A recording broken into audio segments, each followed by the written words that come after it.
இலங்கையில் உள்ள வயது வந்தவர்களில் 5 ஒருவர் நீரிழிவு நோயால் பாதிக்கப்பட்டுள்ளதாக சுகாதார அதிகாரிகள் தெரிவித்துள்ளனர். சுகாதார மேம்பாட்டு பணியகத்தில் நடைபெற்ற செய்தியாளர் சந்திப்பில் பேசிய இலங்கை தேசிய கண் மருத்துவமனையின் நிபுணர் மருத்துவர் கபில பத்துதில்லக நீரிழிவு நோயால் பாதிக்கப்பட்ட பெரியவர்களில் 1/3 பகுதியினர் கண் நோயினாலும் பாதிக்கப்பட்டதாக தெரிவித்தார்.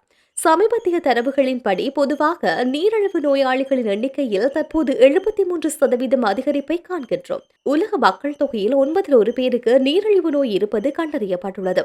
இலங்கையில் நீரிழிவு நோயின் பரவலை பார்த்தால் பெரியவர்களில் 23% முதல் 30% வரை நீரிழிவு நோய் இருப்பதாக மதிப்பிடப்பட்டுள்ளது. அதாவது 1/5 பேருக்கு நீரிழிவு நோய் உள்ளது. அந்த குழுவில் 1/3 பேருக்கு கண் நோய் உள்ளது. சிகிச்சை அளிக்கப்படாவிட்டால் அந்த குழுவில் 11% பேர் பார்வையற்றவர்களாகி விடுவார்கள். நீரிழிவு குறிப்பாக கண்களை பாதிக்கின்றது. எனவே நமது உழைப்புக்கு மக்கள் பாதிக்கப்படுகின்றார். சராசரியாக ஆண்டுக்கு 923 மில்லியன் ரூபாய் வருமானம் இழக்கப்படுகின்றது. நீங்கள் இப்போது கண் மருத்துவமனைக்கு சென்றால் இப்போது 11% நோயாளிகள் பெரும்பாலான வயதானவர்கள் அல்ல. பலர் 40 முதல் 50 வயதிற்குட்பட்டவர்கள். இந்த நோயை தடுக்கலாம். இவர்கள் பார்வையற்றவர்களாக மாறுவதற்கு எந்த காரணமும் இல்லை.